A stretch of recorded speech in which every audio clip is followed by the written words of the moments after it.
وقف کے حوالے سے بہت سارے لوگ نہیں جانتے، کچھ لوگ مختلف سوالات بھی کرتے ہیں، اور وقف کی معلومات ویسے بھی ہر مسلمان کو ہونی چاہیے، کیونکہ صحابہ کرام میں سے شاید ہی کوئی صحابی ایسے ہوں، ایک صحابی کا یہ قول ہے کہ شاید ہی کوئی صحابی ایسا ہو کہ جنہوں نے کوئی چیز وقف نہ کی ہو اللہ کی راہ میں۔ تو ہم بھی جب تک زندہ ہیں ہمیں کچھ نہ کچھ اپنی زندگی میں وقف کرنا چاہیے۔ اس کا فائدہ کیا ہے؟ کیا وقف کر سکتے ہیں؟ ضروری نہیں کہ ہم بہت بڑے زمیندار ہیں تو اب پلاٹ وقف کریں مسجد کے لیے۔ بھائی نہیں پلاٹ افورڈ کر سکتے کروڑوں روپے کا، یا اپنی زمین نہیں افورڈ کر سکتے، تو اور بہت ساری صورتیں وقف کرنے کی۔ اللہ کی راہ میں کچھ بھی وقف ہو سکتا ہے۔ وقف کا مطلب کیا ہے؟ کسی شے کو اپنی ملک سے خارج کر کے، اپنی ملک سے نکال کے، میں اب مالک نہیں ہوں، اللہ کی ملک میں دے دینا، یہ وقف ہے۔ اللہ کو اس کا مالک بنا دیں۔ ویسے تو ہر چیز کا مالک ہی اللہ ہے، لیکن اپنی ملک سے اس کو نکال کے اللہ کی ملک کر دینا، اس طرح کہ اس کا نفع جو ہے بندگان خدا میں سے جس کو چاہے ملتا رہے، یہ وقف ہے۔ یہ اس کی ڈیفینیشن ہے وقف کی۔ اب سوال یہ ہے کہ مسجد، مدرسہ، پانی کی سبیل وغیرہ، یہ کون سی چیز کا وقف زیادہ فضیلت رکھتا ہے کہ ہم کیا وقف کریں؟ کئی لوگ آخری عمر میں بڑھاپے میں پوچھتے ہیں کہ اب موت قریب ہے، قبر کے قریب ہیں، تو اب کیا بتائیں، ایسا کو اپنے لیے کر جائیں کہ مرنے سے پہلے پہلے ہمیں کوئی ایسی چیز وقف کر جائیں کہ قبر میں ہمیں ثواب پہنچتا رہے۔ زیادہ کس کا ثواب ہے؟ وقف ایک صدقہ جاریہ ہے کہ واقف کہتے ہیں جس نے چیز وقف کرنی ہے یا وقف کی ہے، وقف کرنے والا یہ واقف ہے، ہمیشہ اس کا ثواب پاتا رہے گا۔ یہ ایک صدقہ جاریہ ہے، یہ ایک پیسیو انکم ہے نیکیوں کی، کہ مستقل اکاؤنٹ میں پیسے آتے رہتے ہیں نیکیوں کی صورت میں۔ اور سب میں بہترین وہ وقف ہے کہ جس کی مسلمانوں کو زیادہ ضرورت ہو، وہ بہترین وقف ہے۔ یعنی ضروری نہیں کہ آپ مسجد وقف کر دی تو یہی افضل ہو گیا، ہو سکتا ہے پہلے ہی وہاں اتنی مسجدیں موجود ہیں، اب وہ وہاں مزید مسجد کی جگہ وقف کر رہا ہے، ضرورت وہاں کسی اور چیز کی ہے، ضرورت وہاں پانی کی ہے اور یہ مسجد بنا رہا ہے، ضرورت کسی اور چیز کی ہے، ہاسپٹل کی ہے، یہ کچھ اور انتظام کر رہا ہے، پانی پہلے ہی وہاں اتنا زیادہ موجود ہے، یہ پانی وقف کر رہا ہے۔ جو چیز ضرورت ہو جس علاقے میں، جس ایریے میں، وہ وقف کرے گا تو اب اس کا ثواب زیادہ ملے گا۔ مثلا کتابیں خرید کر کتب خانہ بنوانا، وقف کر دینا کہ ہمیشہ دین کی باتیں اس کے ذریعے معلوم ہوتی رہیں گی، اور اگر وہاں مسجد نہ ہو اور اس کی ضرورت ہو تو اب مسجد بنوانا، یہ بہت بڑا ثواب کا کام ہو جائے گا۔ اور علم دین کی تعلیم کے لیے مدرسہ کی ضرورت ہو تو مدرسہ قائم کر دینا، اس کے انتظامات کو چلانے کے لیے جائیداد وقف کرنا تاکہ ہمیشہ مسلمان اس سے فیض پاتے رہیں، نہایت اعلیٰ درجے کا نیک کام ہے۔ یعنی جس جگہ جو چیز جہاں ضرورت ہو وہ چیز وقف کر دینا۔ اب یہاں مثال کے طور پہ ادھر پنکھے لگے ہوئے ہیں، تقریباً نظام چل رہا ہے، باہر جیسے 5-6 پنکھے لگے ہیں، ٹھیک ہے، 1-2-3 اور ہو جائیں گے تو اور اچھی بات ہے، سب کو ہوا پہنچے گی۔ لیکن اب کہہ کہ نہیں، میں نے یہاں پنکھے ہی لگانی ہیں، 5 پنکھے لگے ہوئے ہیں، 5 اور لگانے ہیں، ضرورت کسی اور چیز کی ہے مسجد میں، تو کہتے ہیں دینا یہی ہے۔ اب جس چیز کی ضرورت ہے نا، ثواب اس پہ زیادہ ملے گا۔ لائٹ ایک بھی نہیں ہے، بندہ کہ نہیں پنکھا ہی دینا ہے، یا پنکھے نہیں ہیں، لائٹیں موجود ہیں، اب وہ پنکھے دے گا کیونکہ پنکھوں کی ضرورت ہے۔ دریاں نہیں ہیں، وہ کہ نہیں دریوں پہ تو لگانی نہیں ہے، لگانے کسی اور چیز پہ ہیں۔ جو چیز نہیں ہے جس کی ضرورت ہے اس پہ لگائے گا تو زیادہ ثواب ملے گا۔ اگر کوئی شخص اپنی صحت کے زمانے میں اپنی تمام جائیداد کو مسجدوں اور مدرسوں پر وقف کر دے اور اولاد کے لیے وراثت کے طور پر کچھ نہ چھوڑے تو یہ کرنا کیسا؟ کہ جو کچھ تھی اپنی پراپرٹی وقف کر دی، بچوں کے لیے کچھ بھی نہیں چھوڑا۔ وقف تو درست ہے، لیکن اگر اس کی نیت ورثاء کو محروم کرنے کی ہے تو اب گناہ گار ہوگا، اپنی ساری جائیداد دے کر بھی گناہ گار ہوگا، کہ اس کی نیت یہ ہے کہ میں ان بچوں کو، نافرمان ہے میرے بچے، ان کو ایک مرلہ زمین نہیں دینی، کچھ بھی نہیں چھوڑنا ان کے لیے۔ اب مقصد ہے ان کو محروم کرنا، اس محروم کرنے کے لیے اللہ کی راہ میں وقف کر رہا ہے، اب گناہ گار ہوگا۔ اعلیٰ حضرت رحمۃ اللہ علیہ فرماتے ہیں کہ اسے اپنی صحت میں وقف کا اختیار ہے، جس طرح وقف کرے کل یا بعض وقف ہو جائے گا، مگر نیت یہ ہے کہ بہنوں کو ترکے سے محروم کرے تو یہ اگرچہ حق العبد میں گرفتار نہیں کہ صحت مورث میں کسی وارث کو کوئی حق اس کے مال سے متعلق نہیں ہوتا، مگر ایسی نیت ضرور مذموم اور سخت ہے۔ حدیث میں ہے کہ جو بلا وجہ شرعی اپنے وارث کی میراث سے بھاگے، اللہ تعالیٰ جنت سے اس کا حصہ قطع کر دے گا۔ بلا وجہ وارث کو، کئی لوگ بہنوں کو حصہ نہیں دیتے، بہنوں کو محروم کر دیتے ہیں، اور بہنیں بھی مجبور ہیں، ہمارے معاشرے میں رواج ایسا ہے کہ ٹھیک ہے خیر ہے ہم بھائی سے جائیداد نہیں لیتی، کیوں رواج بنا ہوا ہے، اگر اپنا حصہ لے گی تو لوگ برا بھلا کہیں گے جی بھائی محسوس کریں گے بہن کیوں لے رہی ہے، لیتی تو نہیں ہمارے معاشرے میں، یہ غلط چیز ہے۔ نہیں بہن لیتی پھر بھی اس کے نام کر دیں، نام ہونے کے بعد اب جسے چاہے دے دے، اب خود رکھ لے، مسجد میں دے دے، اللہ کی راہ میں جو بھی کرے، اس کو دینی ضروری ہے۔ ایسا نہیں کہ زبانی بہن کہہ دے کہ نہیں تو کہ چلو صحیح آؤ سائن کر دو، انگوٹھا لگا دو جا کے پٹواری کے پاس۔ ہمارے معاشرے میں پکے رواج ہی بن گیا ہے بہنوں کو محروم کرنے کا، تو یہ نہیں کرنا چاہیے۔ اور کسی نے اگر مسجد میں بھی جگہ دی، اپنی بہنوں کو حصے سے محروم کر کے دی، ان کا حصہ نہیں دیا اور وہ ان کا شامل تھا اور اس نے اپنی طرف سے دے دی، تو وہ ایگری نہیں ہے، تو اس طرح بھی وقف نہیں ہوگی کہ اس میں حصہ شامل ہے، یا اگر یتیموں کا حصہ شامل ہے یا دیگر وارثوں کا حصہ شامل ہے یا بہنوں کا حصہ شامل ہے، تو وہ تو خالی اپنی زمین وقف کرنے کا اختیار رکھتا ہے نا، کسی اور کی تو نہیں، تو اس لیے ایسی جگہ وقف نہیں ہوگی جس میں اوروں کا حصہ بھی شامل ہے اور وہ ایگری نہیں۔ مسجد، مزار، اولیاء، خانقاہ، مدرسہ، کنواں اور دیگر کاموں میں سب سے زیادہ ثواب کس کے بنانے میں ہے؟ تو جس کی ضرورت زیادہ ہے اس کا ثواب زیادہ ہے۔ وقف کے لیے مخصوص الفاظ ہیں جن سے وقف صحیح ہوتا ہے، مثلا میری یہ جائیداد صدقہ موقوفہ ہے کہ ہمیشہ مساکین پر اس کی آمدنی صرف ہوتی رہے، یا اللہ کے لیے میں نے اسے وقف کیا، مسجد یا مدرسہ یا فلاں نیک کام پر میں نے وقف کیا، یا فقراء پر وقف کیا، اس چیز کو میں نے اللہ کی راہ کے لیے کر دیا۔ یہ اس طرح کے الفاظ ہیں، اس سے چیز وقف ہو جاتی ہے۔ اب جیسے جو لوگ حج عمرہ پہ گئے ہیں، آپ نے وہاں دیکھا ہوگا کہ وہاں کبھی بھی چندہ مانگتے ہو آپ نے نہیں دیکھا ہوگا، حالانکہ وہاں لاکھوں لوگ آتے ہیں، وہاں اگر چندہ کریں تو روز کا کروڑوں روپے ہو جائے، اور لوگ وہاں دیتے بھی خوش ہو گئے، اور لوگوں کو پتہ بھی ہے وہاں چندہ دیں گے تو 1 روپیہ 1 لاکھ کے برابر، 1 لاکھ جو ہے وہ پھر لاکھ سے ضرب دے لیں، کتنا ثواب ہے۔ لیکن وہاں چندہ نہ، وہاں آپ کو چندہ باکس نظر آئیں گے، نہ مکے میں نظر آئیں گے نہ مدینے میں نظر آئیں گے، کوئی ڈبہ نظر نہیں آئے گا چندے کا۔ یہ ہمارے یہاں ہی پڑے ہوتے ہیں، پاکستان میں یا دیگر ملکوں میں ان مسجدوں میں پڑے ہوتے ہیں، چندہ مانگ رہے ہوتے ہیں باقاعدہ بسوں میں، تو اب یہیں بسوں میں سفر کریں تو کتنے چڑھ جاتے ہیں، حالانکہ بہت سارے ان میں 2 نمبر ہوتے ہیں جن کا یہ اپنا کاروبار ہے، مسجد کے نام پہ رسید بنائی ہوتی ہے، یہ فاطمہ تو زہرا مسجد بن رہی ہے، کئی دفعہ چڑھے نا، ایک بھی چڑھا وہ بھی اس نے بھی وہی رسید، اچھا وہ اترا اگلے سٹاپ سے دوسرا چڑھا اس نے بھی وہی رسید، وہی بھول جاتے ہوئے پہلے بھی بندہ یہ چڑھ چکا ہے اس طرح کا، وہ سارے ایک ہی مسجد ایک ہی رسید اور نئی کہانی ہر ایک نے بنائی ہوتی ہے۔ تو یوں جعلی بندے جنہوں نے کاروبار یہی بنا رکھا ہے کہ مسجد کے نام پہ دن کو 2-4 ہزار کی دیہڑی لگاتے ہیں اور اپنا انہوں نے سسٹم چلایا ہوا ہے، مسجد وغیرہ کچھ نہیں ہوتی، نہ مدرسہ ہوتا ہے، تو کئی طرح پکڑے بھی جاتے ہیں، پھر فوراً بھاگتے ہیں، جیسے کوئی بندہ پہچان لیتا ہے کوئی سواری یا ڈرائیور کنیکٹر، بھائی یہ تو جانتا ہوں تم تو فراڈی ہو، پھر دستی وہاں سے اترنے کی کرتے ہیں۔ اسی طرح مسجد کے نام پہ لوگ، ایک دفعہ ہم گئے ادھر مارگلہ کی طرف، تو وہاں لوگ ریت بجری چونکہ وہاں ہوتی ہے ڈیمپر بھر بھر کے مسجدوں کے لے جاتے ہیں، کئی لوگ ڈیمپر لے جاتے ہیں، مسجد کے لیے بجری چاہیے، تو کوئی کہتا ہے ٹھیک ہے پورا ڈیمپر لے جاؤ، ورنہ 1-2 سینکڑے تو ہر بندہ ڈال ہی دیتا ہے، تو یہ مختلف جگہوں سے سینکڑے ڈالے تو 8 سینکڑے سے ڈیمپر بھر جاتا ہے، 8 جگہوں سے لیا تو ڈیمپر بھر گیا، وہ لے کے کہیں اور جا کے بیچ دی، ایک بندے نے پکڑ بھی لیا، اس نے جب دیکھا یہاں سے ڈیمپر بھر رہے ہیں اور آگے ایک اور جگہ پہ وہ بیٹھا تھا، وہاں دیکھا وہی بندہ بیچنے آ گیا ڈیمپر، اس نے کہا اس نے تو ابھی مسجد کے نام پہ لیا تھا۔ تو یہ فراڈ ہمارے ہاں عام ہو رہے ہیں،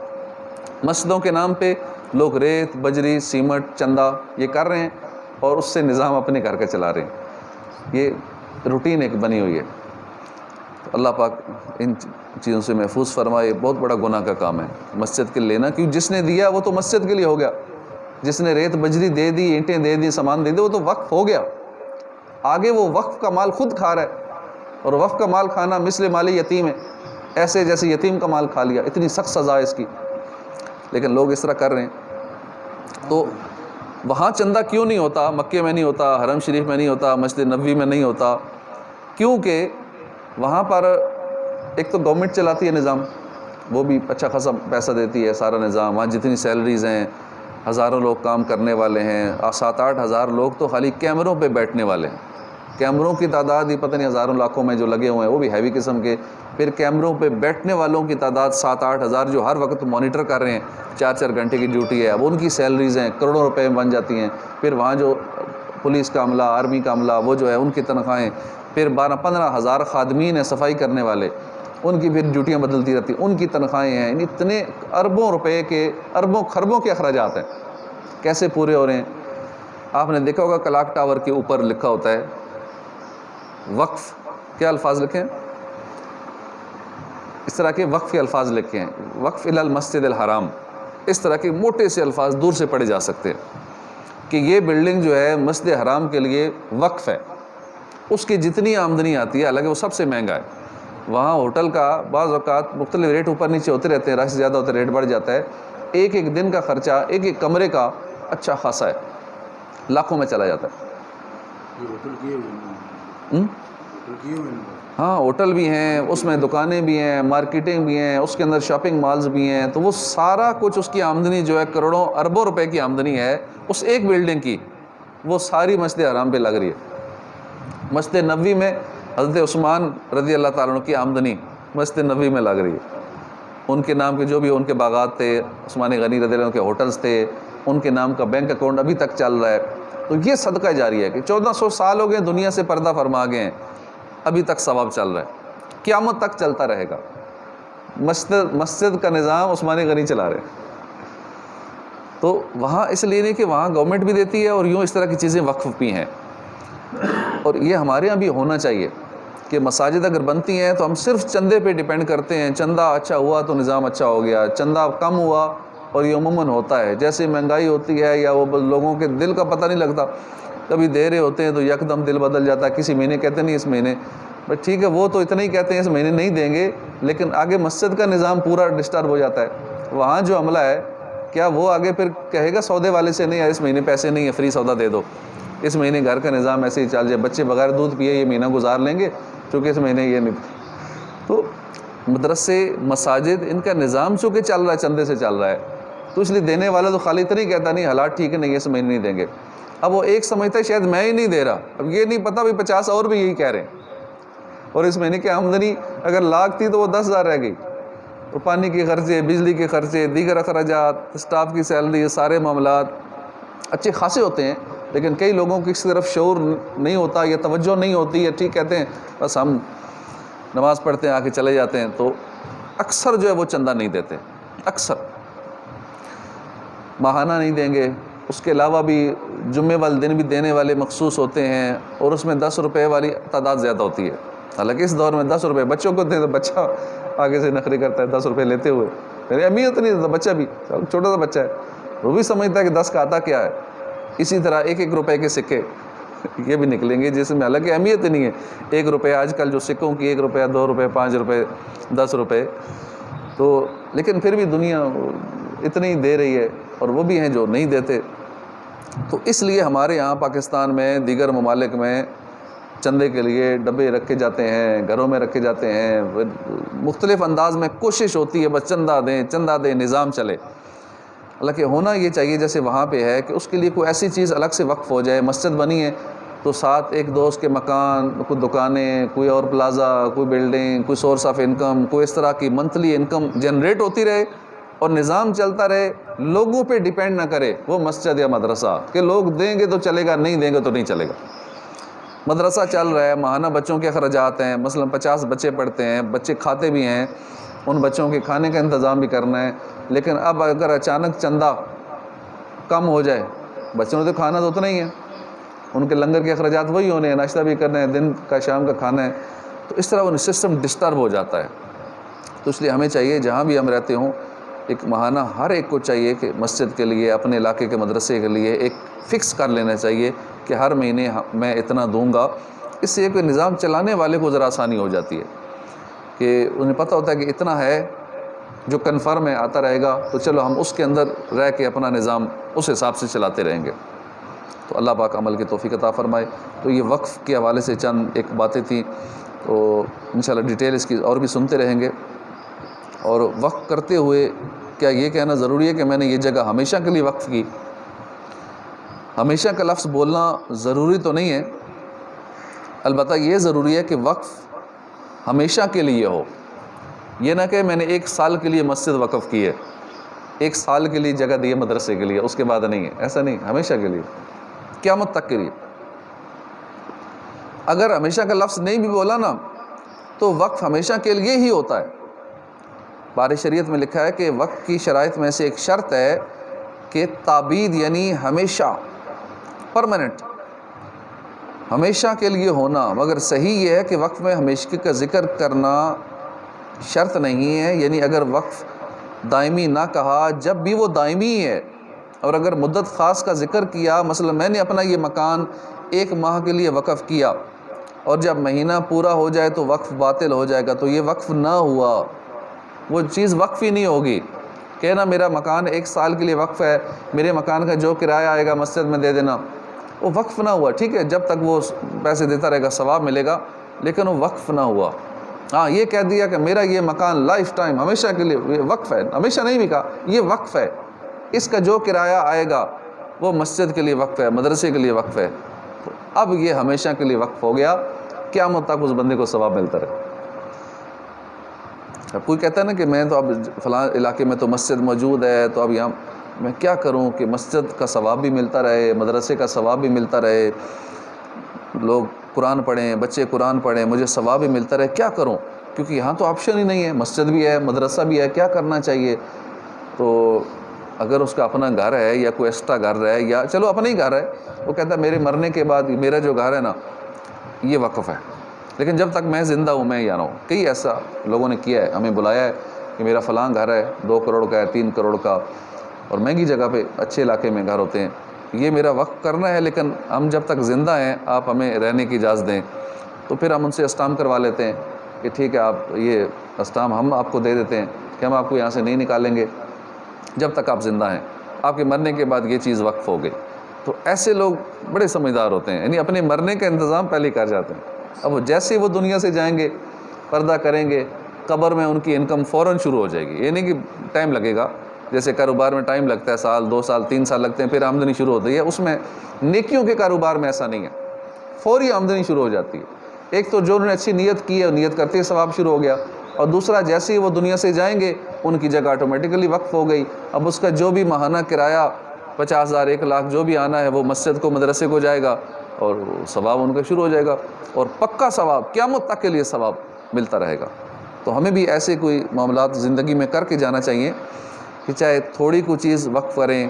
چاہے تھوڑی قیمت کی ہو، زیادہ قیمت کی، لیکن کچھ نہ کچھ اللہ کی راہ میں وقف کرنا چاہیے۔ جیسے کئی لوگ کپڑے وقف کر دیتے ہیں، میرا کپڑا یہ غریبوں کو دے دیا یا کسی مسلمان کو دے دیا، وہ بھی جب تک کپڑا وہ پہنتا رہے گا ثواب ملتا رہے گا۔